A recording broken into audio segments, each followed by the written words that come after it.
All right. Let's get it. Let's get it. Test, test, test. Ooh, actually, I'm gonna check myself real quick. Let's see how we're sounding. My thing's behind. My thing's behind. Let me check real quick, chat. How we doing? All right. Let's get it. It sounds good. The balance sounds good. I think we found something. Maybe. Let me turn it up a little bit. No. Hey, we found something. Okay, chat. How we doing? Hey, man, this is different. But I'm excited for this. So I'm going to tell y'all what we're doing, and we're going to start doing it. Or we're going to try it. We might do this a couple weeks, see how this goes. This is really going to be perfect for the off season. If you're wondering why we're live, instead of maybe just doing a normal video, I want to change it up. I had an idea for the off season. And, of course, a lot of it's going to come down to the draft and then free agency. But I thought, man, what if we started doing like weekly shows? My phone will not stay up. What if we started doing weekly shows where we talk about draft? Maybe we spotlight some prospects, go through a specific positional group. Because behind the scenes, I've been starting to get into the draft stuff just to get prepared, just to get a little bit ahead of it. So I wanted to start doing a show, and I'm like, Wednesday's perfect. We knock it out. Middle of the day, we go live. Maybe it's a 2-hour show. Depends on how much we got to talk about. And it's right between my morning weekly picks, and then after that, tonight, we have the NFC North Roundtable. So it's a great build-up to that. And that's what this is. Now, I wanted to do it different than our typical live stream. We sit here, we talk. Maybe it's a pregame. I wanted to break this into segments.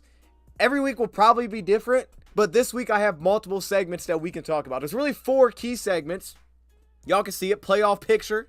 Hold up. Playoff picture. I want to start there. It won't take that long probably, but talk a little bit through the playoff picture. Now that we know what we know after this last week's games, we can update this every week. We got Marcus Peters. Oh, this is kind of clean because that news happened. All right. He was let go by his team. That's kind of a mess, but we'll talk about him a little bit because it's a cornerback.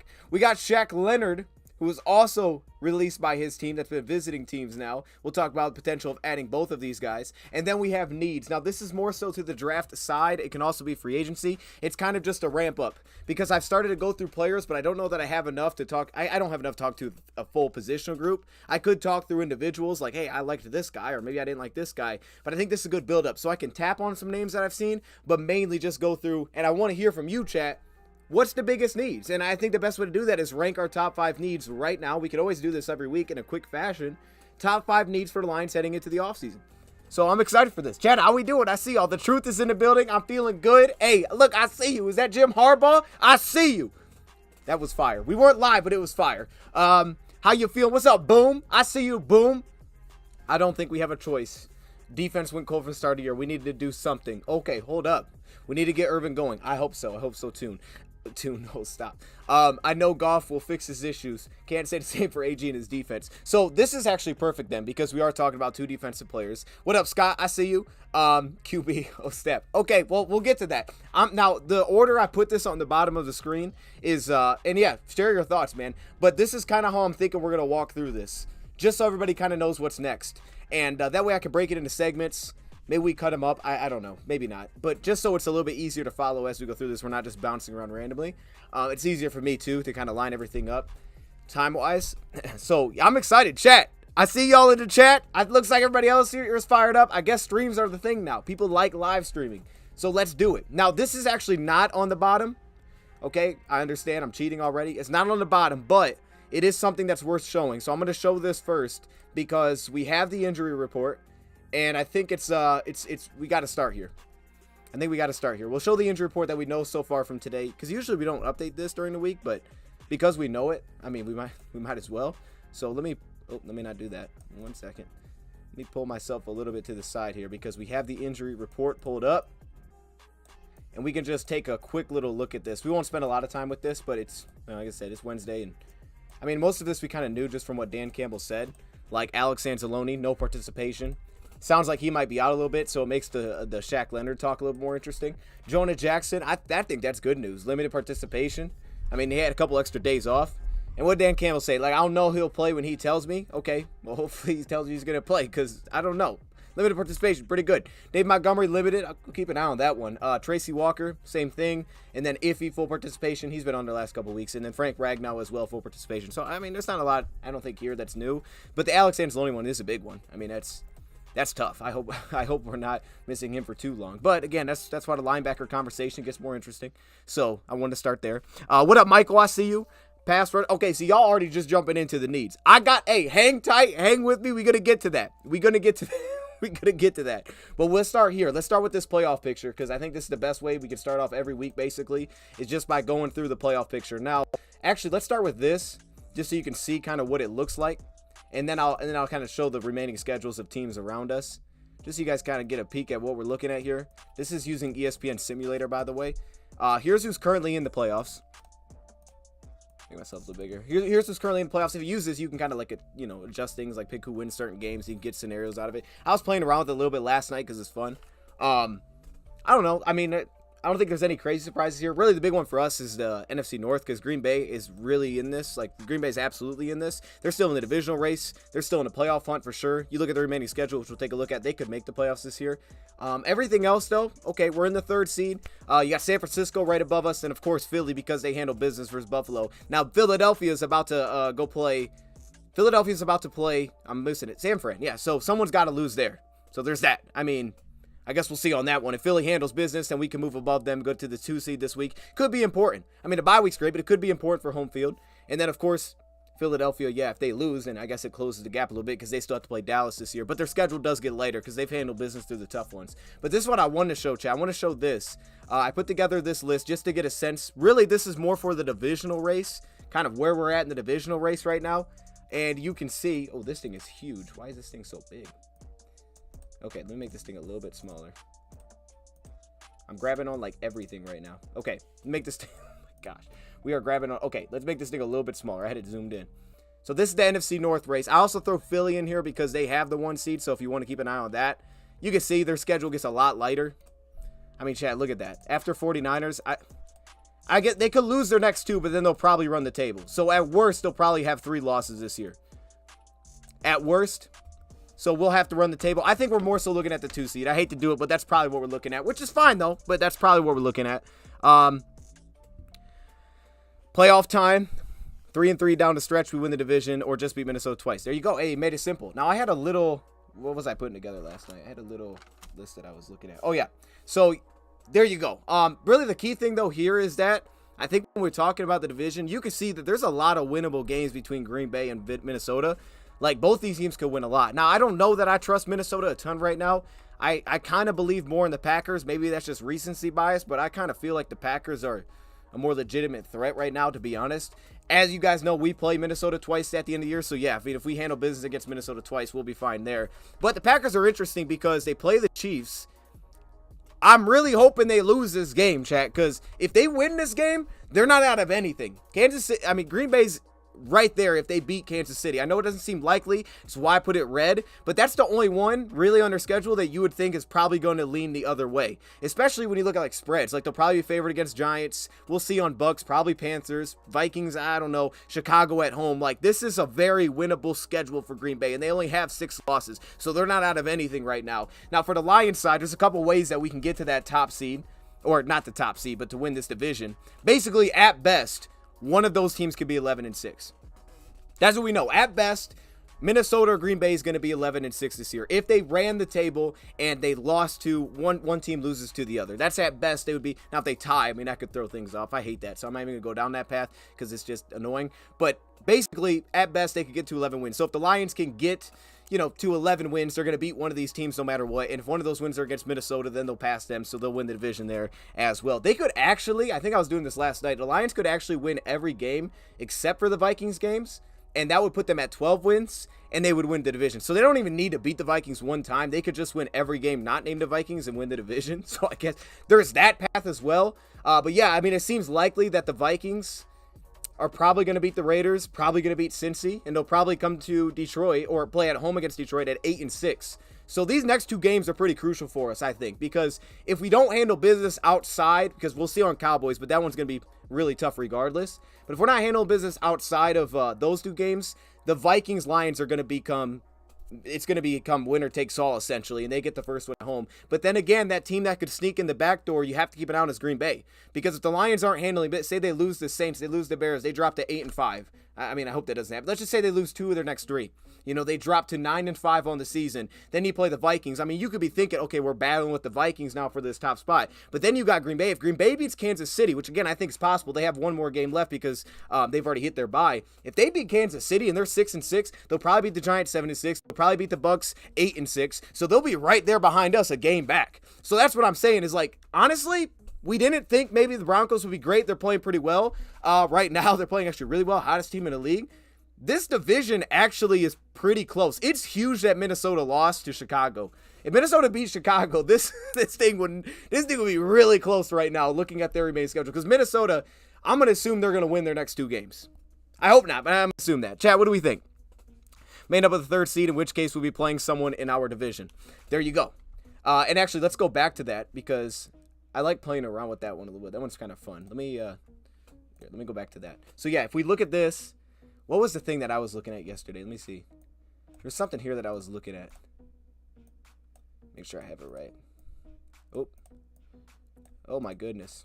This thing does not want to center. I think there's a button actually just center it. Maybe I should just use that. But okay, yeah. So my thing is best case scenario, right? You probably don't want to play Dallas. That's the worst case scenario, is to get Dallas, be the 4th seed in the NFC. I think we're going to avoid that, right? Let's say hypothetically we win the division. I think we're going to avoid the 4th seed. So that's great. We probably won't play Dallas first. That's fantastic. That's the first key. Like, win the division, avoid Dallas. I mean, we're going to see how we match up with them, but that's not who you want to play. You don't want to play Dallas, okay? Or I guess it could be Philly. I mean, that's one of the 2 teams. Philly might be even worse, but I'm just saying you want to avoid that 4 seed if possible. But the 3 seed, the 2 seed could be very key too. If the Lions could find a way to even get the 2 seed, when you talk about like being able to keep home field beyond just the first game, again, that could be really key for the Lions here too. Let me mute this real quick just because it's just talking. But yeah, I want to start with that playoff picture. Very glad Minnesota lost. That's kind of the overall thing here. Very glad they lost. But the Packers aren't out of it. This Kansas City game's huge. So if they lose to Kansas City and they go to 5-7, I think we'll be okay. I mean, I don't think it's much of a threat, but they got to lose that game. I hope they lose that game. I don't want to have to deal with them. Now, I do think after going through it last night, if we end up with like the same record, I think we'd have the tiebreaker over Green Bay. I don't know exactly why, but I think we'd actually end up with a tiebreaker, so we could beat Green Bay out, in a lot of scenarios there with the same record, but I just don't want to have to deal with them. You know what I mean? So Dallas or San Fran would be bad. Yeah, I don't want to face Dallas. I mean, if you get a home game, you have to play Dallas, that's not a win. I mean, we'll see. Maybe we dominate them. We're like, let's play Dallas again. My man Kobe's in the building. Every time I come in here, it's a milestone. My man, you set records every time you come in here. I don't even know what you're doing, but you're setting records. Watching Deadliest Warrior. Okay, I see. Deadliest Warrior. Is that new show where they take like the celebrities and stuff? Philly would be sitting home week. That's what it feels like. Now, Philly could lose their next 2 games, but the issue then is like when you look at where we're at in this, even if Philly lost their next 2 games, they probably have to lose another. I mean, I guess they could lose to Seattle. It's at Seattle. They're not going to lose the Giants. They're not going to lose to Arizona. And I don't think we'd have I don't really know exactly. I think when I was going through it last night, I don't think we'd have the tiebreaker over Philly. Actually, take that back. We may have the tiebreaker over Philly.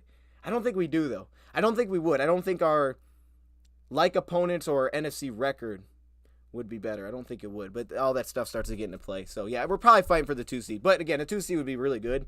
I mean, you get the 2 seed right now. You'd be playing. I mean, you get the 2 seed right now. You'd be playing Minnesota, which yeah, that's a divisional team, but that'll probably shake up. Like I said, I think it feels more likely that Green Bay's the playoff team than Minnesota at this point. But that's what you want because you handle business there. Maybe you get another home game. Now things is interesting. Now things are interesting. You could get 2 home games, wild card and divisional. It's possible. All right. That's where I wanted to start. We'll keep it moving, though. Let me get this back on the screen, too. My little ticker thing is gone. That's disappointing. Also, Chad, y'all know I came prepared. I got the all 22, baby. That's right. Now, I put some clips together. I got some notes. Okay, so it's not going to be like some of the videos we do, necessarily. But let me see, where's this at? Oh, here we go. See, I like how that looks. I don't want that. Actually, we probably should hide that because it's not going to look right if I show it on the screen. You know what? Let's hide it. Detroit will go 6-0. Just got to believe they win. That's what I feel. I'm not mad at that. We could absolutely go 6-0. Look, as tough as these teams could be, they're like Saints, Bears, we're going to be favored Saints, we're going to be favored with Chicago. Now, those are tough because they're on the road. Like, Saints is going to be tough because it's on the road. A lot that goes into that. I actually really like our chances in that one because of, honestly, just Dan Campbell going back there. But Chicago's going to be tough on the road, okay? I think they've shown that. Denver, we saw that last year. Denver at home, now they're not an easy out. We're probably going to be favored in that game, too. At Minnesota, like I said, bro, this is not an easy schedule. This thing didn't line up easy like it looked like early in the season because some of these teams have actually been playing pretty well. But okay, so let's go to, who is our next guy? Marcus Peters. Chad, we're going to start with Marcus Peters because I think I've seen the most buzz around Marcus Peters because he's a cornerback. I mean, it makes sense.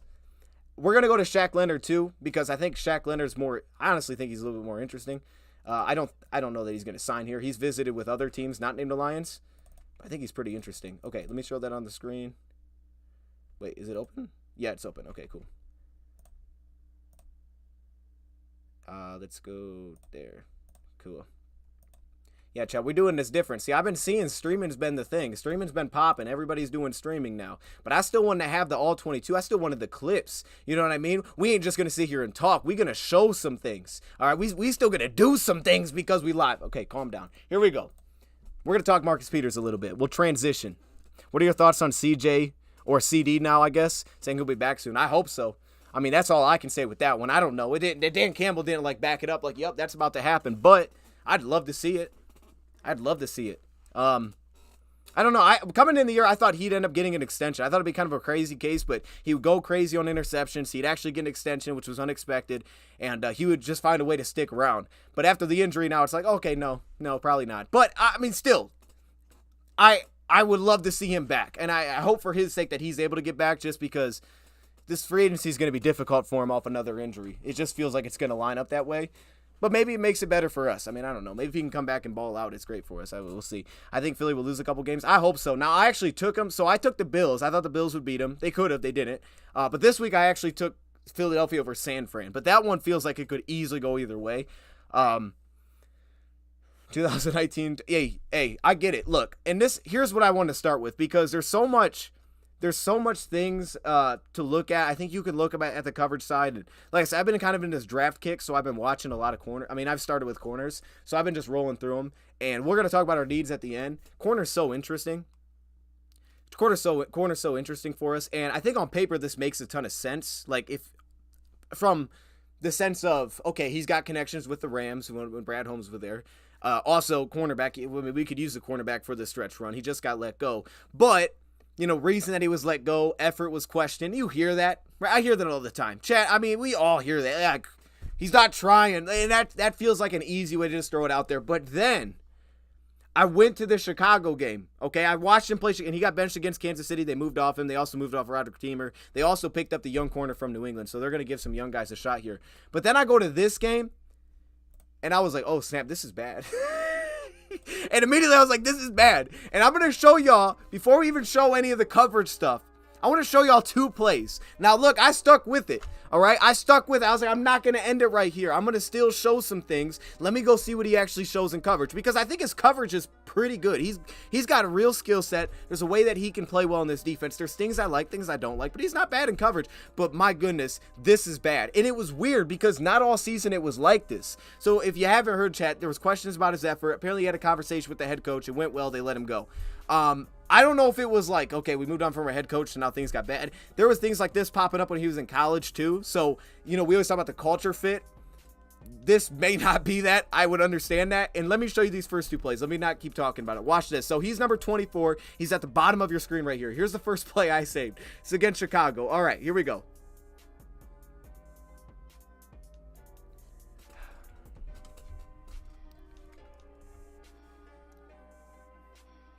I mean, this is just chat. Okay, so I'm like, all right, that's not good. Maybe he was getting held. I saw that, but yeah, that's not good. But maybe something was happening there. All right, let's find another one. Here we go. Let's try this one. Here we go. He's at the bottom of your screen again. Here we go. Oh, no. Chat, I saw that. I was like, oh, no. Bro, this is not good. This right here, immediately, I was like, I don't even think I want to talk about the dude.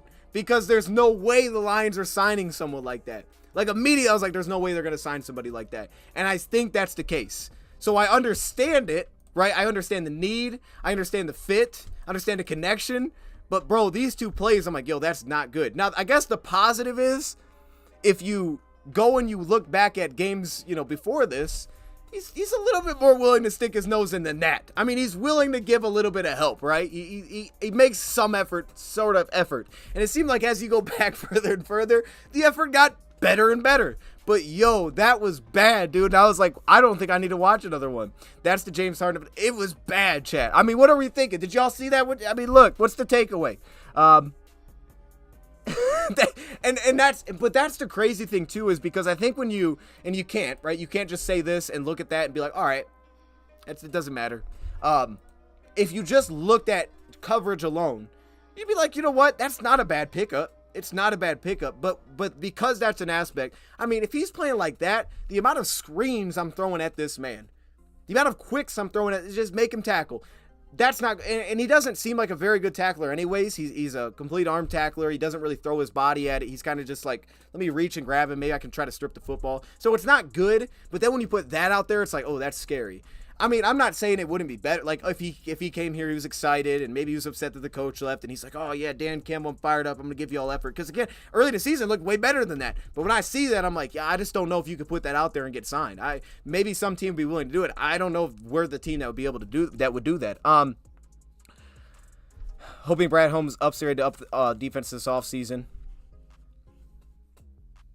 Backups being started. I think they will. And I think it's a process. Like, there's still a process to it. I mean, it's unfortunate. Mosley getting injured was super unfortunate. Because he could have, I think he would have been a starter at this point in time if healthy. So I don't think the vision by the Lions was terrible coming into this year. Cam Sutton, Mosley, Jerry Jacobs is my number 3. I don't think that's a bad vision coming into the year. I still like Jerry Jacobs. He's a solid piece that I think will probably get re-signed. Probably not a big deal, but he'll probably get re-signed for at least, a depth or compete for a starting spot again next year.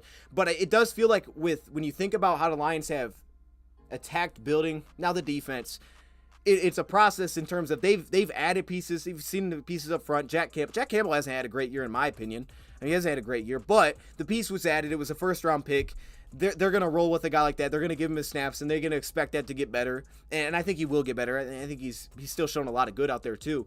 But they've added that piece. Obviously Hutchinson. They've gotten players across the front. Some hit, some haven't. But they've continued to kind of pour into that. It's probably time where we end up seeing a cornerback relatively high. I think the Lions are pretty soon here, if they're going to go draft route, are probably going to throw a legitimate pick at a cornerback here. It feels like that's where it's kind of trending. Like, if he was the only legitimate draft pick they've really made at corner, and he immediately basically became a safety. So it feels like that's on the horizon. That's going to happen soon. That's the direction that they're going to go. Now, this is a 30-year-old cornerback here, and I don't really need to show that play. But there's definitely things that I think you like about his game. I mean, first off, the guy is an absolute ball hawk just by the way that he plays. The way that he tacks the football in the air. My man says, I like Shaq Griffin. Is Shaq Griffin a free agent? I can see that. I can see him being a free agent. I'm just talking about this one because he just got let go. So I just wanted to, what happened to Brian Branch? What do you mean? Like an injury, or do you mean like last week? I mean, if as a player, I think Brian Branch is a dog. Oh, I get what you're saying. Boom. You're saying for cornerback. Okay, I get what you're saying. I mean, okay. I was thinking more outside corner than slot corner, so I get what you're saying right there. And Brian Branch has honestly been slot corner / safety for us this year. I didn't even think he was going to start coming into the year, to be honest. I thought CD Deuce would do that, and then he played so darn well that it was like, oh, no, this guy's going to start. So I get what you're saying there, but he's not an outside corner, so I was kind of more thinking the outside cornerback. Cam Sutton will be here for multiple years. That guy's not going anywhere. But I think opposite of Cam Sutton, they don't really have like a big-time developmental piece either that's kind of on the roster. Like Jerry Jacobs, I like him, but they don't have like a future piece. They don't have a guy that's like, oh, he could become something. Not saying that Jerry can't get better, but like specifically, they just don't have that guy, that could down the road be a, who they hope is going to be like, oh, okay, he's our top corner. They don't really have that piece right now. And I think that's going to end up being something they address soon. But no, Brian Branch is huge because if you look at this defense, in terms of guys that really play a lot, chat, like Brian Branch has been one of the more consistent starters for us this year. I mean, not consistent starters, but he's been one of the best players for us defensively. So Brian Branch, I mean, in terms of if you compare this defense personnel-wise to last year's, there's a lot of similarities. Defensive front, now we don't have James Houston, but, we've seen Broderick Martin mixed in a little bit, Quentin Bohanna mixed in a little bit, but it's been a lot of the same pieces. Brian Branch has been one of the significant differences is finding that slot, and he's been so good and so versatile that I think he's made such a difference for this defense alone. Like, it's promising to think of where this can continue to go, but he's changed the defense completely because a lot of it is the same. I mean, Gardner Johnson, a big addition. He's not even playing. So a lot of these are the same guys. It's good because, you know, Kirby, we expect those guys keep getting better and they're going to be a big part of the future, but he's changed so much so fast. And honestly, this has kind of been a thing. Like, we've had a lot of guys that have been able to instantly impact, maybe not to Brian Branch's extent, but we've had a lot of guys that have been able to do that. And he's changed, I think, everything for this defense, to be honest. But if we look away from some of the what the heck was that in coverage or as a run defender, and if you go back early in the year, like, it's better, and you wanted to make a case and be like, okay, well, if Dan Campbell can get him to show more effort than whatever the heck that was, and I don't know, and they just want a pure guy that can cover. I think you look at defense player, I mean, rookie there, I mean, dude, he's great. I mean, he won't get that nod because he doesn't have enough, like, picks or something. It's not a role that he's going to have the numbers, I don't think, necessarily. He doesn't really have any sacks, even though I love him as a blitzer. He doesn't really have any sacks. But I'm with you. Like, we know the impact because our defense has gotten so much better, and a lot of it is just, I think, because of him. Just throw him into the mix. He's a lot better. Who can they draft high, like, 20 pick at cornerback? I think there's a lot of guys. Now, I've only went through a few, and I haven't looked at, like, oh, hey, mock draft, what do they got him at? I haven't done any of that, and my goal is to stay away from that as long as possible because I want to start grading the players, not look at anything. I haven't looked at a single mock draft. I have no idea where people were expected to land. Now, I've seen, like, little things pop up, and I'm like, oh, okay, that's what they're thinking, but I don't love that. But, like, I want to completely just look at these players, these draft prospects, and then make my opinion. That way, when we start hitting, and I'm not going to be able to do it with all, but when we start hitting the mock drafts, I can, you know, start to kind of put him in my own category more so than kind of getting stuck in like, oh, this is what I saw, so that's probably what he is. You know, like I was watching a guy, Nate Wiggins, last night out of Clemson. 6'1.5", 185. Like that is a dude right there. And what I love with him, Kool-Aid McKinstry, two guys, both really young prospects, both have like all the measurables that you're looking for. But Nate Wiggins, I went through like 5 corners within the last couple days, multiple games. He looked like one of the cleanest corners that I've seen. Not to say everything was perfect, but he looks super clean. That kind of piece feels like a first-round pick. He's got the long speed to match. He's got the versatility and coverage. I'm like, okay, this could be a first-round pick. So maybe someone like that. Who'd you throw in the chat? Let me see. Latu. Okay, I can't even say that name. Would be a good trade-up candidate or Jared Verse. Okay. I've heard of Jared Verse. Haven't watched him yet, but that's not a corner, right? Isn't that like a defensive end? I think that's a defensive end. The first guy, I don't know who that is. I'm going to be honest. Like I said, I haven't went through that many guys, and I haven't went in any order. Like I said, I'm not going by like, oh, top prospects, let me start watching them. I've just picked names alphabetically, and I've started rolling through them. But anyways, so I'll show some more clips here. Things that I do like with Marcus Peters, if it was going to be an interesting option. He's pretty fluid. I mean, and specifically with his ability at the top of routes, but also some of the flexibility that he brings. And what you like about him, I talked about the ball. I kind of touched on he's a ball hawk. This is one of the reasons, and this is just one example, but the way that he attacks the football is, I think, what makes him so tough at the catch point. The way that he plays it, here the undercut, tips it in the air, they get an interception there. Now, he's only had, I think, 1 pick this year, and that was against us. He had the pick 6, which wasn't like a ridiculous play. It was just a bad decision by Goff, and he picked it off and took it back. So I don't even think I included that in here, to be honest. It was just a bad decision. But he's a ball hawk. Now, this is kind of the run support again. This is better, but this is just, he's not a very good run support player. Here he is in zone, right? You see the little flat, and you can see he kind of just throws his arms at it. There's really no force on the tackle at all. He doesn't really seem to kind of give you that as a tackler, to be honest with you. And this was the area I saw him continuously or consistently kind of get attacked, is that he could give up a little bit too much depth on some of these like speed out routes specifically. But again, even there, he gets the pass breakup just because how he attacks the football. You can see he gets right through the hands on this play. Boom. Breaks it up at the catch point. And I think that's what you get with a lot of veterans. A lot of times you'll get kind of more of that aspect that you really like with them when you sign them. Is like, okay, they can make plays on the football. Everything might not be perfect, but they can make plays on the football. Now, to what the Truth said earlier, a lot of their defense is zone coverage. I mean, you'll get some man, but it's not a lot of consistent press man. He's a long corner, over 31-inch arms, so you're thinking like, okay, maybe he's that. But they do a lot of zone coverage, a lot of quarters. He's actually pretty nice in zone coverage, but that's a lot of their defense. Now, on an instant like this is just kind of one example, but this is something that I noticed is he's a when you talk about the eye discipline, specifically as an off-man corner, but when you're in that man coverage, his discipline leans really heavy quarterback. So it's good, but it also leads to things like this where, you know, sometimes guys just aren't covered. And you'll see like confusion with stacks, bunches. Now, this is what I like. I like this. You know, this is man coverage here too. Passes it off. He's very good at doing this. You can see him open up here, cover up the receiver on the crossing route. You'll see a lot of good stuff like that. This is kind of the two examples ago, like I said. You know, you can see here when they all break inside, doesn't really have the vision here of the flat. That's happened a couple times, happened against Kansas City. Kind of a little bit tunnel vision, reading the quarterback. Once the assignment kind of rolls away from him, you'll see that late in routes, so kind of like let it go. Jared Verse sounds like a MCU for the Lions. Jared Verse. Welcome to Jared Verse. Oh, gosh. Dude, I'll check him out. You know, I'll check him out. Yeah, stay away from the draft. I mean, like, I'm trying to get ahead of it, really, honestly, chat. Thinking that it's in Detroit this year, like, I got to get ahead of that, man. I got to get that thing rolling. I want to be prepared. You know, we usually just kind of like grind it as soon as the offseason starts, but I'm hoping that this season rolls on a little bit longer. So it's like, I got to get going because I already know. Another Chop Robinson. Okay, I've watched some Chop Robinson. I've seen, hold up. Let me pull out my papers real quick. I started with, and this was randomly, so this is Kool-Aid. What we got here? We got DJ James out of Auburn. He's kind of nice, too. He looks like a slot, though. Malik Neighbors. Started on him a little bit. Cooper DeJean, or DeJean, I think that's how you say his name. Corner, Iowa. What else do I got here? I don't even know how to say this dude's name. Who is this? I'm not even going to lie. I must have did that one a while ago. That's a tackle. Oh, Jaheim Bell. Okay, I liked him from South Carolina. That's why I looked at Jaheim Bell. What we got? We got Zach Frazier. So I was going through some defensive linemen here, too. Is it Jazon Newton? I think that's how you say his name, out of Illinois. He played against Toledo. That was kind of a mess. But I think he's going to be a top probably defensive tackle as well. Adisa Isaac. He was someone that I liked really early. Adisa Isaac. He's more of a speed rusher, right? He's kind of like he made me think of like Nick Benito in a sense a little bit. But Adisa Isaac, that's the other DM from Penn State. Haven't really got much into Jack Sawyer yet.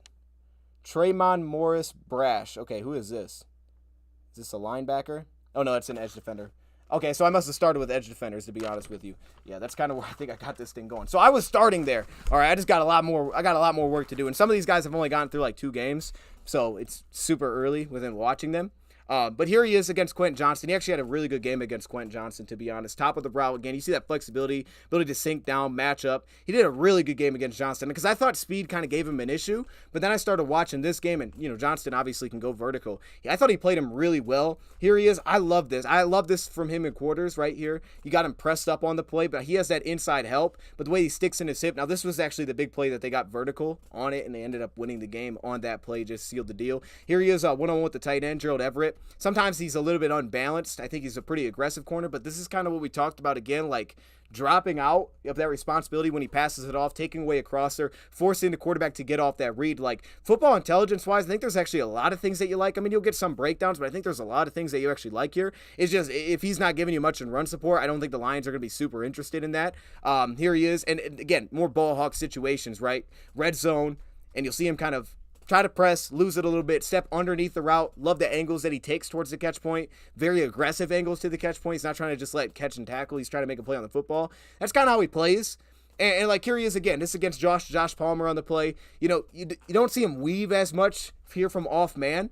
But again, top of the route, you get some hip flexibility. That's real. The drive, I think it's a little bit more average, you know, his ability to drive on the football. But it's not bad. Here he is against Romeo Doubs. Had a really good game against Romeo Doubs here at the bottom.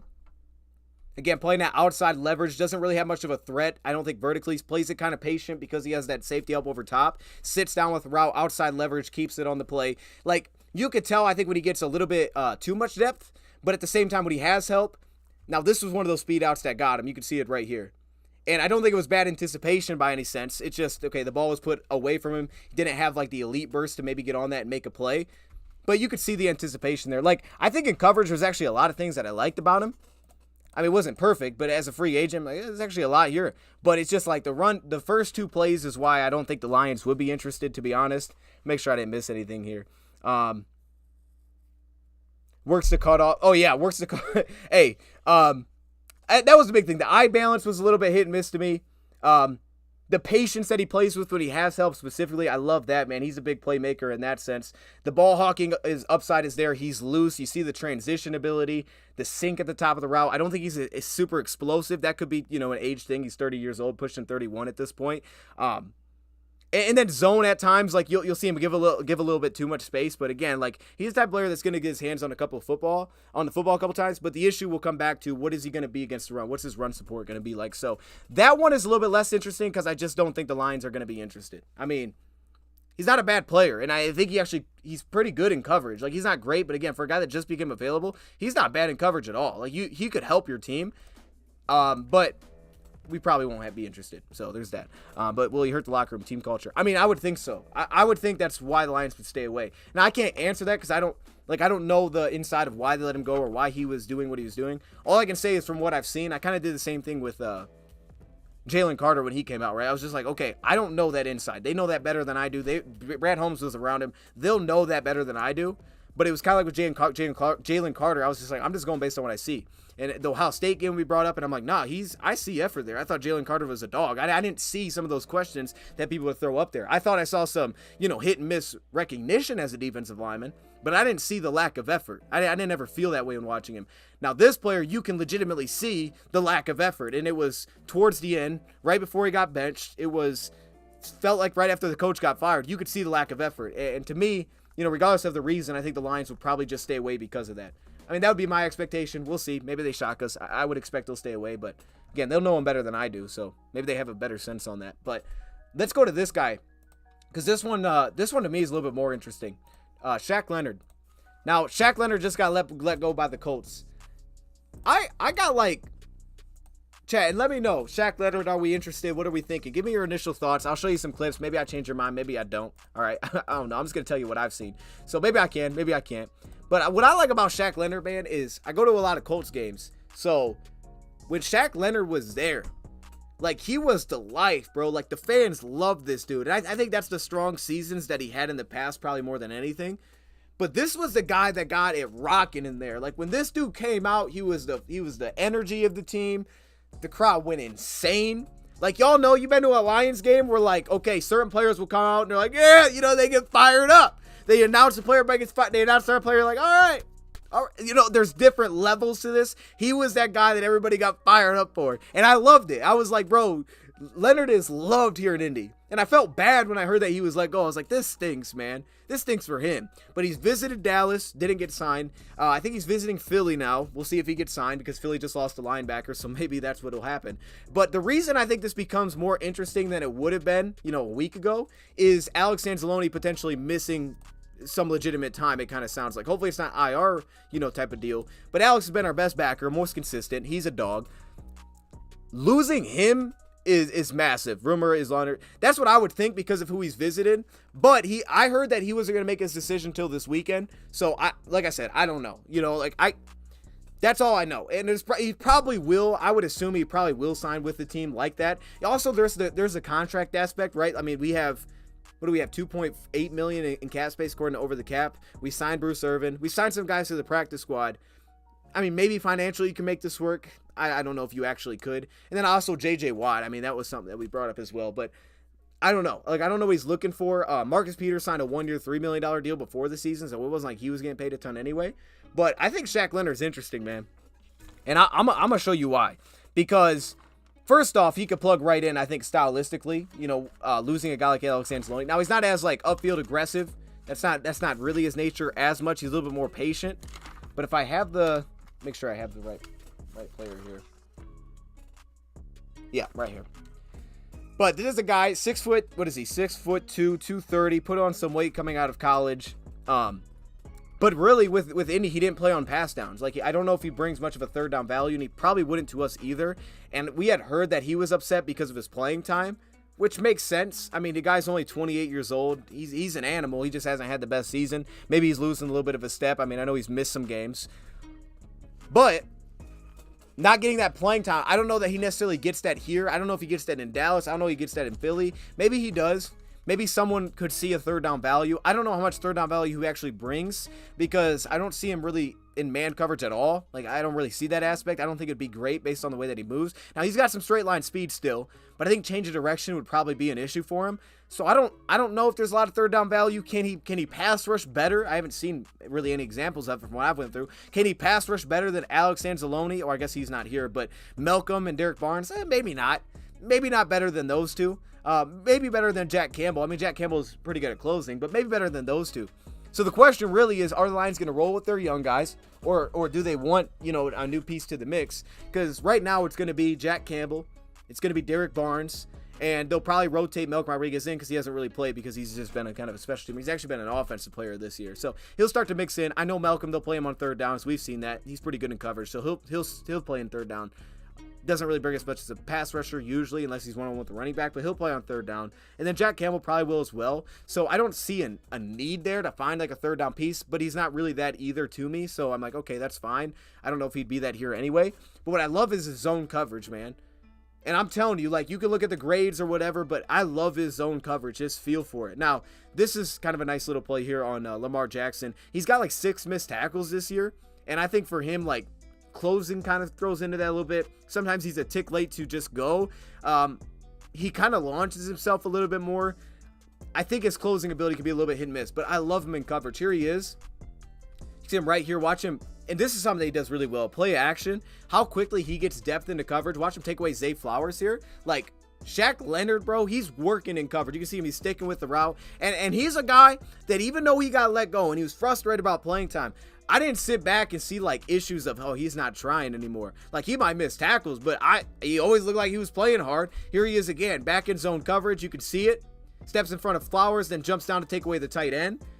He's got some twitch. He's a really long linebacker as well, which I think makes him effective for zone 2 here. You can see kind of the awareness there, the feel of the route, that he's able to dive underneath here on the running back. Like, there's so many good plays that I think I put in here for zone coverage. And then against the run, he's not very good at taking on blocks. All right, I'll put that. He's not very good at it, but Alex really isn't either. Now, you'll see flashes. You're like, oh, that was nice. Got the blocks, straight through, made a play. But he's not really good at the point of attack. I think he could step into a will linebacker role pretty well, but he's not great at taking on blocks. So you can see it here. I think he plays with pretty good vision, a lot of patience. Has to go DJ. Will Harris has to go DJ. Okay. Wait, okay, I think you typed that in wrong. Has to go. You're just saying he has to go in general? I mean, we'll see. I mean, he's only got a 1-year deal. I mean, part of that would be adding more pieces, right? Like, if we don't draft a corner again and we go sign a 1-year deal at corner, you could bring Will Harris back again because you don't have much depth. You know that there's limitations with Will, but you know what he is, so it's helpful. But if you don't have anybody added, you can't really move off guys. Now, he'll be a free agent regardless, but that's why I think the Lions will, because they don't have that piece that's the thing. Like, Will Harris, okay, I know what he is. Jerry Jacobs, I like Jerry Jacobs. He'd be great for depth. Re-sign him, cheap deal, maybe multiple years. Love that. Bring him back. Keep him around. Cam Sutton's going to stick around. But you don't have like an up-and-comer. You don't have a guy that's like, oh, he's got the tools. Maybe he just needs some time. You just don't have that piece there. I thought that'd be iffy. He got moved to safety. And, I still I'm a little bit baffled of why they even did that. It's like, just move back to corner, dude. Whatever. I felt like they kind of had that plan all along. We're going to make him at safety. And then, I don't know. Maybe they just didn't like how he practiced at corner. And they're like, all right, he's a safety. Regardless, though, like, he would have been that piece, and they didn't keep him around. Here he is in zone coverage again. You can see Shaq Leonard, middle of the field here. See how fast he gets depth through play action? Like, this guy doesn't bite on anything, man. And then he just clogs up passing lanes. Good length. He's pretty twitchy. Here he is against the run. Now, this is where he is successful. He doesn't take on blocks well, but he can evade them. And you see it right here. Slide through. He's very quick to process and read. I mean, he just would rack up tackles in the past. And again, these are all clips from this year. These aren't like 3 years ago. Look at Shaq Leonard. These are right now. Here he is again. Like, you can't even see it that well in this play, but you can see it with Mac Jones. Right tight end. He launches himself out there. Mac Jones like it, feels pressure. Now he goes underneath and the pass is incomplete. So it's like, okay, we'll take that. Now, this is one of those plays. He read it. He was supposed to drop out. And what he does well, like, you guys know those plays where we'll get caught like a cover 3 and they'll get our edge rusher one-on-one with a wheel route on a tight end, and the guy will be like wide open because we can't cover him. This is a little bit different because he's playing a lot of the 3 off-ball linebacker looks, but in this sense, like, there was a vertical route that would have easily pulled him, and he doesn't. He stays underneath. He comes down. He's right there to make a tackle. He just whiffed. I mean, he just whiffed on the play, but that's something that we've seen. I think for him, some of that immediate change of direction can be a little bit of an issue, specifically in space. But I love the sense there. Like, he read that extremely well. Where is he here? Here he is on this play. You can see it. Gets off the block. Look at this one. Fast slide off the block. Early hands. He missed the tackle. He had some broken tackles in this Patriots game specifically. But I always like his vision. He's always going to peek through. His pursuit is good because he still has good speed. You can see it here. The patience trying to read the hole. You can see him finish. he just can take some questionable angles where he gets himself into blocks. He'll kind of like run himself into blocks sometimes. You're like, oh, okay, that's not good. But I mean, outside of that, like, I think it's gotten better. And he does just have some real ability to transition. Here he is again in zone. Look at this, man. Watch him step in front of this little quick post they want to hit. He's reading the quarterback's eyes, the ability to change direction. I mean, there's some like fluidity and twitch there. I don't know that it's there for man coverage, but it's there for zone. I got a couple more clips on him right here. Here he is actually manned up with a back. So, you know, there's, I guess, an example. It looks a little bit grabby. I don't know if he's able to stick with him that well. Again, against Houston, probably a run play here. Yeah, you can see, I mean, some of the angles like, oh, I don't know if I love that. But finds his way into the play. Then he can launch and close. That's kind of something that he does. Here he is again in coverage, just finding the receiver underneath, jumping up into passing lane. I think someone else actually tipped that play. But that's where I like him. So when you think about what we're losing, here he is on a tight end. Steps outside, takes the route away. Like, when you think about what we don't have with Alex, I think a big part of that is just the football intelligence. And when I watch him, like, this guy gets it, man. Like, it's hard to find this dude in the wrong play, in the wrong space. He's got it up here. Like, that's what I love about it. So, to me, this one's actually more interesting. Financially, I don't know we could afford it. I don't know that we feel like we need it. Jack Campbell's going to get his snaps. I don't think the Lions are going to kind of put something over Jack Campbell right now. He'll get his snaps. I think he's obviously the future.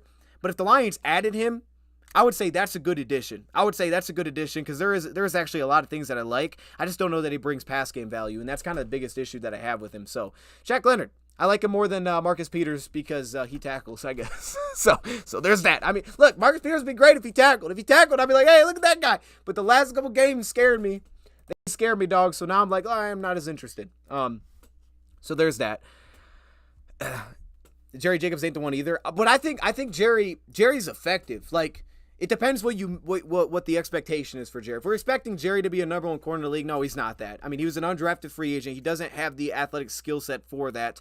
Certain matchups are going to be tougher for him. And sometimes, like, that's the life of a cornerback is you can be right there in coverage like that pass that Love had, and you make a really good throw, it's contested, and he still comes up with it. So, to me, what the expectation is, if Jerry Jacobs was my backup corner, I would be like, yo, that's an awesome backup. That's a guy that can step in and start. That is a legitimate, good backup cornerback. So for me, I'd bring him back. And you know he's going to give great run support. I would bring that guy back. I think he's better from press and some of this other stuff, but I think he's worked to kind of get better at that this year because they put him into more of those spots. So even talking about that, like, think about other corners we let go in terms of, and a lot of them were just off a contract, but what we were asking them to do stylistically, and then what we asked Jerry to try to transition into this year because of our new pieces in the back end, Mosley, I mean, now specifically Sutton, like, he's been able to transition and he's kind of developed himself, but he's had to develop into some new role defensively other than continuously man press. And I think for him, like, that's a huge value, especially if he continues to grow on it and they feel that he does. I would bring him back for that reason. I love the way that he plays. I still think there could be slot versatility there, but he'll probably never play there. But yeah, I think you have to figure out, like, who's that next top corner. And I mean, they may not value it that way in this defense, but I think the reality is like when you look at this team, it's at the top. So let's transition. We're talking needs here. Now, I was kind of weak on this one, Chad. I ain't gonna lie. All right. I wanted to put together like a list, but the other stuff kind of took a little bit longer, so I didn't really get to it. To be honest, like watching the other players, I was really just diving into the draft stuff, so I didn't really get to it as well. But I can say that we can still talk through the needs because I think I just kind of know what I feel like the top needs are. What's great about this is it's not set in stone. This is going to change. So, chat, let me know. I'm going to give you 5 different positional groups. I didn't even rank these, really. I got 5 positions. I didn't really rank these. So, let me know in the chat. Put your top 5. Or you can just go one by one. That's cool. Who's our blitzing linebacker against Saints? See, and that's the thing. Now, I don't know that Shaq Leonard is that. I don't know if you're trying to talk Shaq Leonard, but I think Derek Barnes can absolutely bring pressure. Him and, honestly, Malcolm. Like, keep an eye on Malcolm because Malcolm usually beats running backs one-on-one, to be honest. So there's that, and he'll probably be out there on pass downs. I mean, Jack Campbell's not a guy that's going to make guys miss a pass rusher, but Malcolm will run through running backs. We saw that in camp. We saw that in the preseason. He'll probably be out there because of the depth that he gets. I would say Malcolm Rodriguez. Now, I'm just saying the biggest thing will probably be who matches up. Like if I play man, what linebacker am I putting on a running back? Is that Malcolm Rodriguez? It can be underneath, but there's obviously a size disadvantage. Is that Jack Campbell? I like him more as zone, but you know, he can absolutely cover. So is it him? Probably be a lot of him. Derek Barnes, again, I could trust him underneath to run a straight line. I just don't know if I want to ask the mirror match, but he's improved so much. Like Derek Barnes and Malcolm, I think would fall into what you're looking for really well.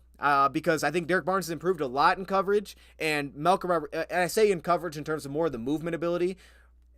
I think some of the teams like, again, Baltimore, Chicago, you get some hit and miss and like, okay, there's a lot of things happening and it's really fast right now and maybe just basically covering nobody.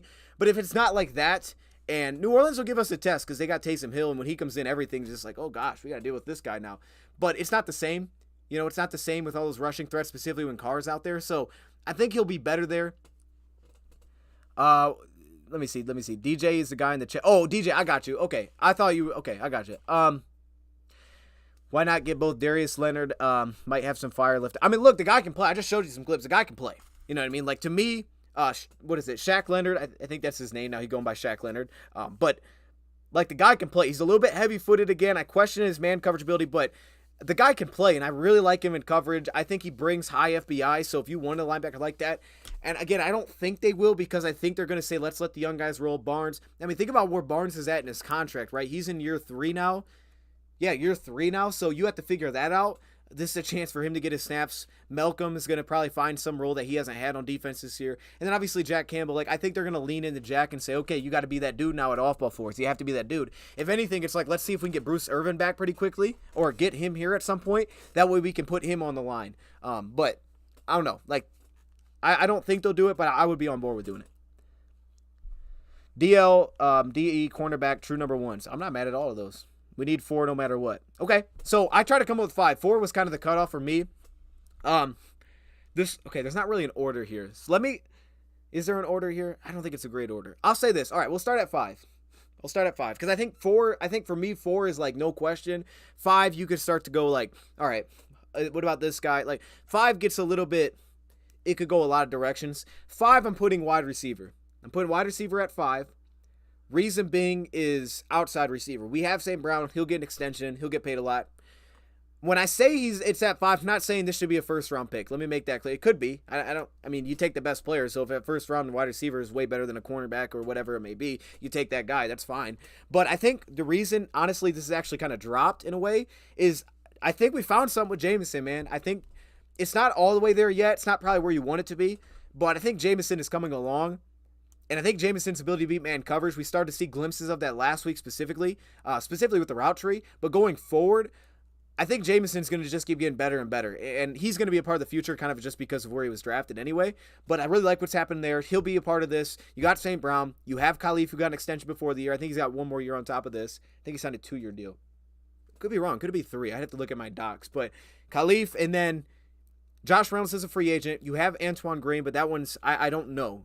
Antoine Green is still like I have no idea because it's the route running kind of thing for me. But, I mean, that one, look, he's shown some things. I just don't know right now if he's going to become a significant part of this offense next year. So I feel like you got 3, Khalif, St. Brown, J-Mo. I'd throw outside receiver. I would love to bring Josh Reynolds back. Josh Reynolds has been awesome this year. You know, he's limited in a sense. He's not like your Jamar Chase where it's like, it don't matter who's covering. The ball's going to him anyway. But I also don't think that's our offense, so I think that's okay. When we have a matchup there that we like, we can go to him, and he's been really good this year. So Josh Reynolds is great. He's just a free agent. So I'd start with receiver at 5. What are you putting in there? What is that? I don't even know what that is. Okay, it's a monkey and a person with hearts. I think that's what that is. Okay, I see you open mobile gaming. I mean, it looks creative. I don't know what that is, though. That's where I'm going 5. Okay, let me see what your 5 is. Tight end opposite of Laporta, in my opinion, needs. I'm not mad at tight end, actually. That was the other one I was considering was tight end. I mainly did that based on contract, but tight end's not bad. And I think the reason that tight ends had so much value for us is because of the personnel we could put out there. It changes our offense completely. When you can put heavy person out there, limit what they do in coverage, early down success, and you can put them out there and match them with DBs and win, like, that's a game changer. I don't think you need another Sam Laporta, but the Lions could be in that market. it would be obviously a number 2 corner. We have our number 1 now. James Mitchell's still going to be under contract. I like him. He just hasn't really done much this year. I don't know if that position will ever do a ton in this offense, the number 2. But Brock Wright, they'll get like spot plays. They'll get like screens. So maybe if he had a little more of a dynamic number 2, maybe they would. I think James Mitchell has some of that dynamic athleticism that Brock doesn't. But they lean on Brock Wright for blocking. So it'll be like, what are we looking for there? We want more of a blocker, more of a pass catcher. I'm not sure on that one. That's why I didn't really include that in my top 5. But it's a good one. I'm not mad at it. A middle linebacker.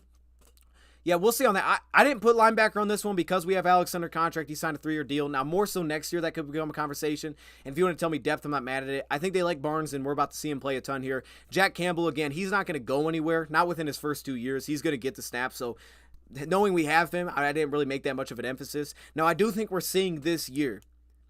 Chad, this is kind of like one of my takeaways. I wish Rab was here to hear this because he would love this. But this year, I think what we've seen, and I think it's more so because I've had to watch like every game in the NFL every week, but you realize there's certain teams, and they're not all the teams, but there are certain teams in this league that make your linebackers such an emphasis. One of those teams is in Chicago, who now we have to deal with if Justin Fields is there. But teams like Chicago, we saw, of course, with Baltimore, there's certain teams because of how they play offensively, rushing the football, rollouts, layers, because of how they play, the linebackers become so crucial. And I think not every team does this, but there's a few teams in the league that do this, and they put so much stress on that position. Jack Campbell, they're going to assume is going to continue to get better. So, again, I don't think that anything's going to happen there, but I will say after this year, you see there's certain teams that, man, you better have the linebacker play for it. So, there's that. Okay, let's go to number 4. I don't really like that at 4. Let's go. Okay, let's move this. I'm going to move this to 4. I'm going to put at 4, I'm going to put nose tackle / defensive tackle. Here's why I have this lower. Because I don't know on this one. Like, this is one of those where I don't know. Broderick Martin is here.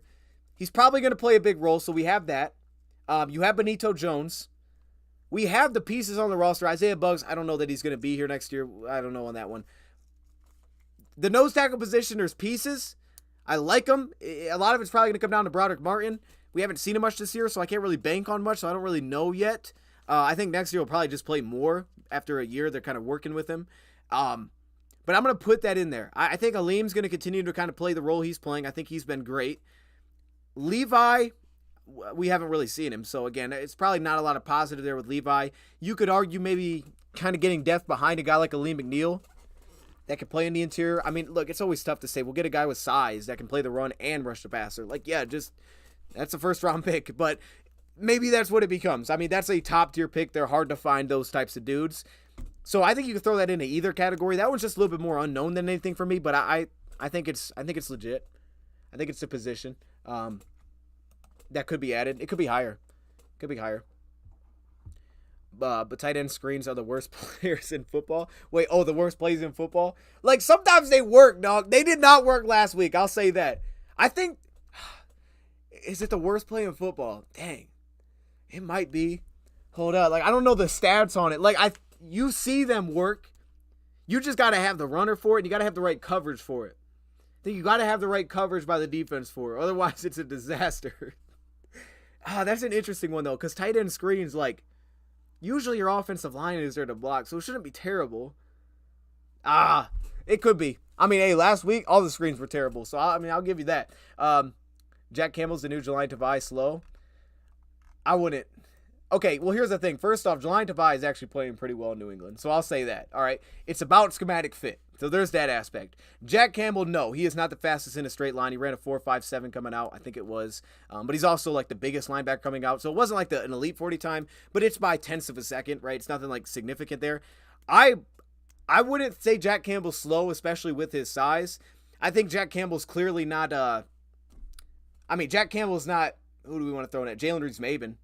He might have a faster forward than Jalen, to be honest. He's not that, but that's his role. Like, within his role of this offense, I think his speed's fine. I think it'll be fine for us. I think for him, it's going to be about getting more snaps against some of those specific teams that stress you so much as a backer. And also, I think for him in zone coverage. He plays his role well, but I think things that go beyond the script, it's a little bit like, okay, maybe he's still kind of, there's not a lot of outside of the script playmaking by him. I think that's the big thing. And I think when you start making those plays, you play faster. those things start to improve, and I think some of that comes with time. You're right. He's not super fast. He's not the fastest linebacker, but I think for his role, it'll be fine. It's just I think he needs snaps. He needs more time.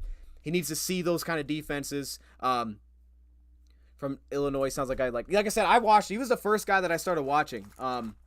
Newton was the first guy I started watching. I don't think I loved him when I started watching him. I kind of liked him. I was like, okay, I like him. I didn't love him, but again, I've only went through 2 games on the guy, so I'm super raw. I'm super new into him. Let me see if I have any notes handy. Cause I know I just I watched him 2 months ago, so it was also the season wasn't over. But no, he was impactful. I remember that. He was a big time pass rusher, and that guy's probably a first rounder. He's out of Illinois, but he's probably a first rounder. What I have here. These notes are so old. I don't even know if I would agree with some of these anymore. Quick feet. What do I got? Quick feet. Aggressive. He could play the one gap style. Okay, yeah. Light hands. Issues with double teams. Hit and miss off the ball. Fast hands working through contact. So maybe I gotta watch more of him. That's the only thing there. But yeah, he'll probably be a first rounder. I mean, I think that guy's he's 6'2", 295. He has the size that you want. He has the athleticism. So yeah, a player like that, I'm with you. That's a guy throwing in that mix. I think so too. I think Broderick Martin is a work in progress. I think, and that's kind of what they anticipated. So that one's why it's kind of weird. But yeah, what I put at 4. Oh, okay, wait, yeah, 4. So that's that. All right, number 3. Here's where things get real. These are like the ones right here. Why would they want to fake punt at their own 22? I think that was a decision that he made before he did it. I think he made that decision at halftime that he was going to try something like that. Again, and I'm not going to kill him for it. Looking back, it looked terrible because it's we could have punted that away. But I'm not gonna kill him for it because when he does it, it works. I can't be I can't be happy and be like, oh, that's great. I'm glad he does that. That's who he is. I'm fine with that. I don't think I'll have an issue with that. But I think the issue was the defense played it really well. To be honest, they didn't get caught off guard at all. They were probably prepared for it. The edge player that they had, he set the edge super well. He shut it down. They played it really well. I don't know that they gave you the look for going for it, but I don't hate the decision. I think when you look at, obviously in hindsight, you don't do it because you didn't get it. But when I watch it. When you watch it back and you feel like how the game was starting to go, the Lions seemed to kind of start to find some answers. So I think it would have been best to punt it away because it felt like we were trending the right direction. The way we were able to run the football, I think we were trending the right direction. So I don't hate it, but it didn't feel necessary. But I think that was something that I think he came out of half saying we're going to do this. Okay, number 3, I'm going guard. I'm putting guard at 3. Honestly, you could probably put this one at 1. I mean, because it's going to be a need. There's no way around it. You're going to have to get a guard.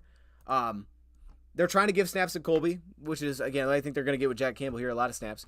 Trying to give snaps to Colby. Hasn't looked great. I'm not giving up on the dude. I think you see where he wins you'll see him win. I mean, he can win.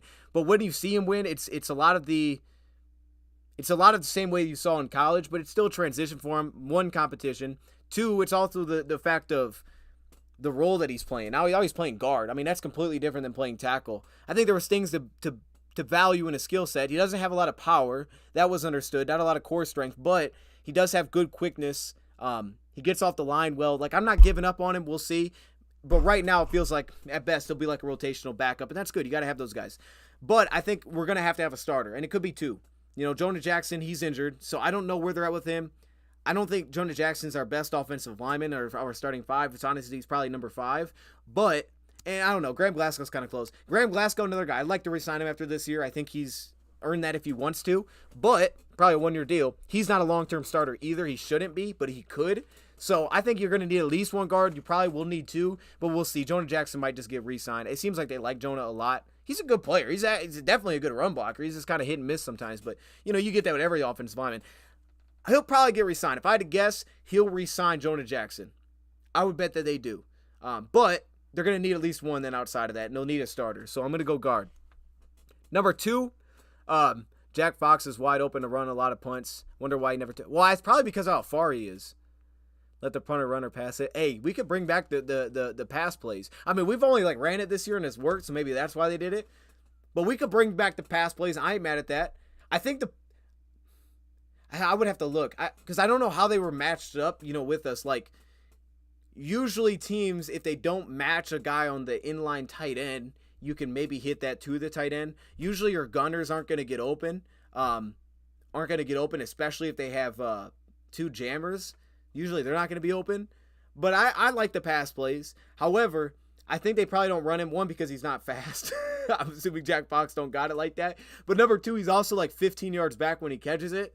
So there's probably like a 20-yard run he'd have to pull off. That's probably why they stay away from that, because they're like, okay, I get your point. Like, hey, if you can get around the edge, everybody's taking off, so maybe you can get to the outside. But they probably don't love that idea. So it's like, let's give it to a personal protector, let him be closer to the line and take off. But even with that, if they set the edge, and because Jack Fox ain't gonna dance and be like, yo, oh, is right? Should I go? Oh, let me actually like cut back, go left. You know what I mean? Like, it's gonna be very. This is the way we're going, I'm assuming. So when that guy sets that edge, like if Camel starts to take off and he does that, it's like, dang. Like I would almost think you'd have a better ability, like if you did like a rugby style and he had him started kind of like running with it and then he tried to take off or something. I don't know.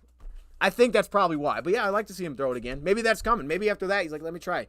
Guard out of UConn is a pancake machine. What's his name? I'll check him out. What's his name, Brent? Guard out of UConn. Okay. I feel like I've heard a guard out of UConn, but I don't know who. What up, Dose? You must be loving the season. Haven't been here in a minute. Man, I'm absolutely loving the season. I can't believe it. We're 8-3. It feels insane. But it's great. I'm enjoying it, you know. I think 8-3 is special, man. And I'm pumped up. Like, we have an opportunity to win the division. Coming into the year, that's all I was looking for. I was like, hey, I don't care if we win 8 games. Just win the division. I think I predicted us at like 9 wins and had us win the division. So that's it for me, man. Just win the division. We got a chance to do that. We got a chance to potentially clinch a playoff spot early, which would be amazing. So I'm looking forward to it. It's going to be fun, man. I really think we need to find an eventual replacement to Grim behind Ragnow. I think so, too. Now, I think the issue behind that is, like, we looked at the contract. There is an out, I think, after 2024. So I don't know that that's, like, an immediate priority. Like, I don't know that you can use a super high draft pick on something like that. You know, that, and then the issue comes back to, okay, let's say you draft him like Colby and you take him round 5. It's like, okay, but do you really think that guy's going to become the guy? I mean, there's a chance that he could. So I'm with you. It's just like, how high do you value an investment of a guy that a year later, potentially 2 years later, because of his contract, steps in? If it takes that long, do you really want to put that big of a draft pick in it? Now, if you're in a position like San Fran, maybe you do it because San Fran's in a spot where they can draft kickers because they're so loaded. And I think the Lions are probably getting closer to that where they want to feel that way. So I don't disagree with that.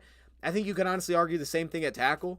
Like, hey, man, maybe we go find a tackle at some point here for, Decker down the road. That makes sense. Or maybe a right tackle. That way, Penei can slide over. I'm always more so on tackle because they're so darn valuable and hard to find once the season starts that if you ever need one, it's like impossible to find one.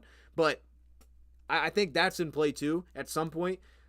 Glasgow was good, utility player, but not a starter. I don't know. Yeah, I wouldn't be another team and sign him as a starter and feel good about that. I wouldn't do that. But I think he's proven that he could start. Now, last week was bad. But I think that's also when you get replaceable players. Like, when you play a replaceable player against Kenny Clark and Devontae Wyatt, and specifically Kenny Clark, and he has issues, like, that's understandable. Kenny Clark is a good player on the interior. He's a very explosive, good player. So it's understandable that he loses that more often than not. But I think coming into that game, he's actually played pretty well. But I'm with you. He's not a starter. Hayes or Haynes. Okay, I'll look him up.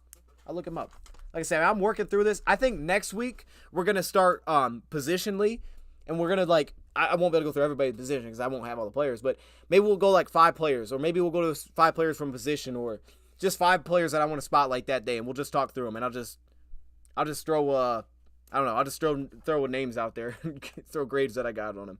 But I got to finish it to do that, because if I don't, then I can only give you notes on the players. Kenny Clark is a beast. Kenny Clark's a dog, man. I love Kenny Clark. I mean, I hate that we have to play him, but he's a dog. Okay, so number 2, I actually put what I put at number 2. Number 2, I put. Oh, dang, I'm losing it. Hold up.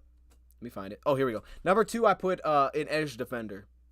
The issue that I have with this one is, what are they looking for? Like, one, because James Houston's here. So I think he'll be brought back. He's an ERFA. I think he'll be re-signed. Is Marcus Peters a possibility, Dose? Steve, you should go, you should rewind after this ends here. We're going to have to end pretty soon because of the NFC North Roundtable. And check it out. We showed some clips. We talked about him. I think he's a possibility as a cover guy. I don't think he's a possibility because I don't think the Lions will want him. I'm going to be honest. I don't think the Lions will be interested with some of the lack of effort recently, and they're pretty obvious. Like, it's not just talk, it's pretty bad. But I think he could play. He can play. I think he could play. But I would assume they don't do it. That would be my assumption. Justin Matabike, Bryce Huff, Jonathan Greenard, DJ Wanham, are those free agents? Wait, Justin Madubuike is a free agent? That's a D tackle, though. He's a free agent? Hey, I love Madubuike. Yo, I would sign that dude. Bryce Huff. Okay, I don't know if I'm as high on Bryce Huff. Jonathan Greener's been great this year. He'll probably earn a pretty big contract from Houston. DJ Wanham. Yeah, I mean, he's like probably a number 2 at best, probably number 3. Yeah, Kenny Clark's he's annoying, bro. And honestly, Devontae Wyatt's gotten better there too. But Jonathan Greener's probably gonna get paid this year, pretty good money. Bryce Huff, I think we were talking about Bryce Huff when was it Bryce Huff that we were? No, wait, it wasn't Bryce Huff. I'm sorry, not Bryce Huff. Bryce Huff is actually probably Bryce Huff is not who I was thinking of. I was thinking of someone else from I was thinking of who was the Jets guy I was thinking of? Was that Carl Lawson when the trade deadline? I don't think that's who I was thinking. It could have been Bryce Huff, was it? I don't remember. I think Bryce Huff has become a pretty big part of that team. Who was the guy that wasn't getting snaps? That wasn't Bryce Huff, was it? Whichever guy it was, I was like, okay, that guy's not super interesting. But I don't know. What were we at? Oh yeah. So I put that position. I think James comes back, but I think it's okay to not look at him and say that he has to be the starter. I don't think it's great to put that pressure out there. So I think it'd be cool to add someone on top of that. Then the question is, like, what are they looking for? If they can get like a pure, make it more like a 3-4, like a LA Chargers. If you can get like a pure, big time pass rusher and you can lean into that, awesome. That would be great. Again, that's probably a pretty high draft pick. Or do they look for more of that flexible Sam backer piece? So they can play him on the line of scrimmage, kind of like a Zach Bond when New Orleans drafted him, even though he didn't really play much. But is it something more like that? I kind of get the feeling that it's probably going to be something more like the second one. But at the same time, it wouldn't be the worst thing to add like a rotational pass rusher, kind of like Julian Okwara was supposed to be round 3, something like that, and hopefully it pans out a little bit better. But the guys that'll probably get the consistent snaps are the guys that can cover, play the run. So if you could find like a dude, and I don't know if he's out there, like a dude that's like 260, he can play on the line, high football intelligence on the line because it's natural to him. Maybe more like 250. All right, maybe more like 250. But he can drop in coverage, and he's a average to above average pass rusher. To me, that'd be great. Now, if you had and you wanted to use, like, you had a top draft pick and, you had like one of the top edge rushers fall to you, or you traded up and you could just go add an absolute elite pass rusher to just say, you know what, you're getting the snaps, we'll figure it out. We just won't drop you into coverage. Or we will, and you'll figure that out. Was it Adisa Isaac that could do that a little bit? Someone like that in that body type, like that, like I'm cool with that too. If you got like just a big time pass rusher, that's fine too. I think there's multiple ways they can attack that. But they need more pass rush help. They'll probably go after that just because right now Julian's a free agent. Charles is getting older. I don't think they've seen a ton from who was the other guy? Charles has been getting some snaps. Romeo Okwara. So yeah, Brian Burns. Yeah, Brian. If you get a Brian Burns type, that'd be awesome. But they didn't do that. It was understandable they didn't do that. It makes sense. Blake Corum is my first player you should review. Okay, I'm gonna watch Blake Corum. I'm not to running backs yet. I think I'm gonna keep diving into corners just so I have like a better topic next show where we can really look at corners. But Blake Corum's an animal.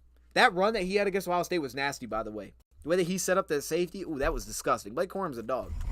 Blake Corum's a dog, man. Okay. Then at number 1, of course, I put cornerback. That's my number 1, chat. Number 1's corner. Just because I think it's time. I mean, you could, and again, this doesn't have to be the draft. You could go, sign someone like Ryan was throwing names in there. You go sign a corner.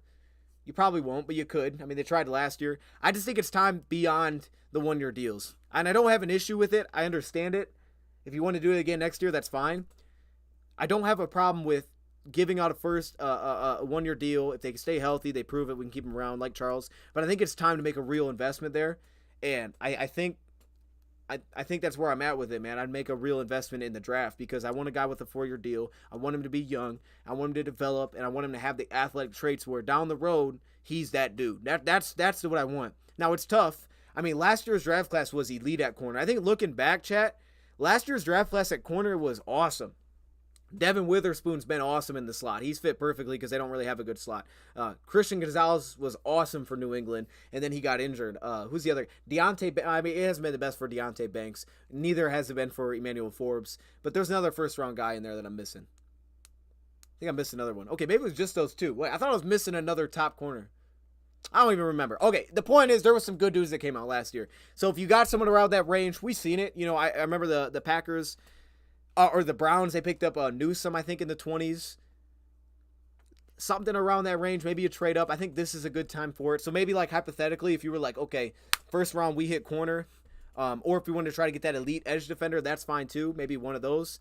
Then in round 2, you get more of a, it would be nice to be a starter, but he's got the traits as a cornerback, so we can kind of like make that draft pick. The issue then is like you need a guard, so you could do that in a draft. You could do that in free agency. And then also, I mean, those are really the 3 key needs. I think those are the undisputable needs for this team. Jalen Johnson. I like Jalen Johnson. Him not getting traded, I feel like he'll probably get extended. L'Jarius Sneed is nice. L'Jarius Sneed is nice. Kendall Fuller. Yeah, Kendall Fuller, like, he probably wouldn't be a long-term guy, because of his age. I think he's pushing 30 now. Chidobe Awuzie, Kenny Moore.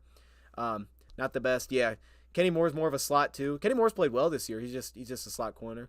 Yeah, I mean, that's not the best lineup. It's not. I mean, if Jalen Johnson was available, yeah, I mean, that'd be a great addition.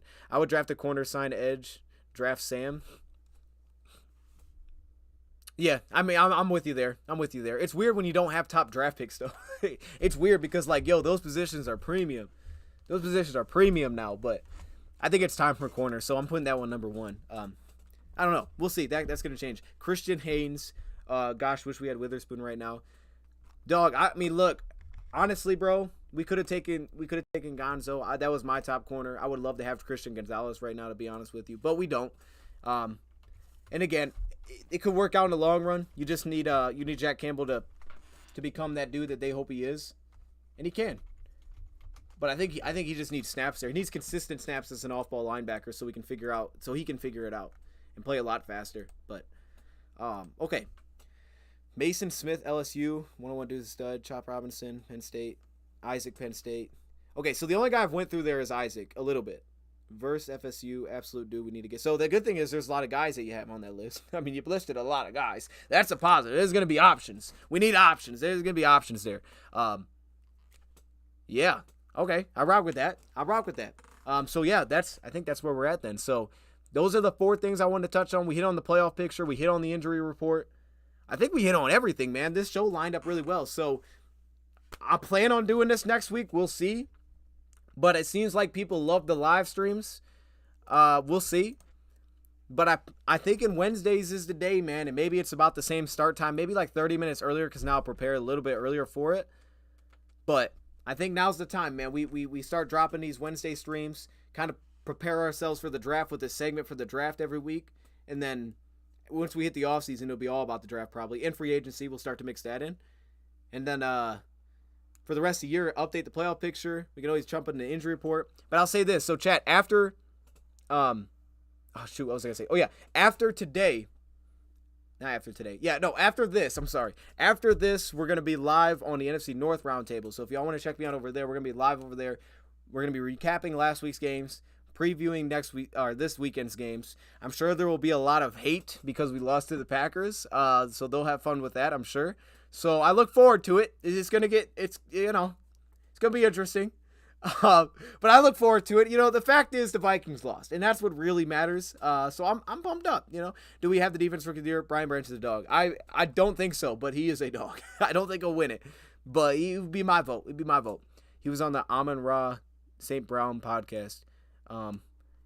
Good fit here in Detroit. Oh, okay. I get it then. Okay, I got to check that out then. Yeah, I didn't know that. I mean, I don't think running back will be something that's high on the Lions list with David and Gibbs. I know we like to have backs, but I think it's more who's running back 3. So I don't know that he's that realistic unless he fell in the draft. He'll probably be like a mid-round guy. So I don't know that it's realistic Lions would go mid-round running back. But I could never say never. Brad Holmes likes his backs. So maybe. Especially if he fell to day 3. I mean, then everything's open for you. Graham Barton, guard out of Duke. Graham Barton. Okay. Graham Barton. Yeah, I was watching some offensive linemen, but, dude, I don't even know. Some of these dudes, I don't even know who they are. I'm going to be honest with you, man. Like, these are old. I don't know. I'll have to figure it out. Also, I plan on starting to put these things back on the website, too. That way we can have those so you guys can look at them if you want to get my thoughts on certain players. It's not up there yet, but I want to get started a little bit earlier this year, which is why I want to roll back through the corners, try to finalize some of those things. Then they'll be on the website, and it'll slowly update, but it'll start to update. I think we get a head start on the offseason. We're going to be in a good spot. Going to hit free agency market hard this offseason. Hey, I mean, look, they should have some cap space. They should have some cap space. This will be an interesting offseason because I think a lot of things out there, a lot of guys still got to prove if they can come back or not. There's a lot of that. There's a lot of guys that I think there's a little bit like, oh, should we extend him? Should we not? But we know certain guys that are going to get extended. And I don't know that they'll happen now, but they can negotiate. And Penei Sewell, St. Brown, those things may not be that far out. Those things may be happening here soon. It could start, soon here. So, okay. Yeah. He plays left tackle. Okay. Yeah, I mean, I got to get to guard because we need one. So we need one. All right, we're going to end it here, chat. I'll see y'all next time. We got preview / prediction. I don't know if we'll do a defensive all 22. I don't know if we'll get to that. We got the preview / prediction, though. I'll be getting that out. New Orleans, probably more on like a Saturday. We always have the prop picks. We'll see on the defensive all 22. I just don't know that it's going to match up that well timing-wise. But, yeah, tonight we're going to be live here in about at 6:15 Eastern. So if you guys want to join, I usually drop the link in the community or just go on YouTube, go to NFC North Roundtable. If you haven't seen it yet, it's pretty funny. But, it's going to be, hey, I need y'all to represent. So if y'all can make it, I appreciate that. Like, represent, because I always see the other fans in there. I see y'all be showing up. So represent, let them know, because they're going to be coming at our Lions this week. Trust me, the host of this show will be coming at the Lions this week. So I need a little bit of backup in the chat. I need y'all to like drown out some of the other fans. That'd be great. But I'll see y'all over there. Maybe we'll see. Appreciate y'all joining. And if y'all like this, let me know. Maybe, however you can let me know you like this and we can bring this thing back. And I'll come up with a little bit of a better format, I think. I think it was pretty good, but it can be better. And that's the goal. We're going to make this thing better. But I think the live stream's the move. So we'll see. We'll keep testing out. If it doesn't go well, man, we just won't do it. But if it does, we'll continue it. And also, let me know what y'all want to focus on. If you don't want me to focus on draft, that's fine. But I think a lot of it's going to start to transition into that because that's about that time. So the earlier we get to it, the better. All right. We out, chat. Oh, actually, hold up. Because I'm on OB, hold up. I got to play this. I can't just drop it. Here we go.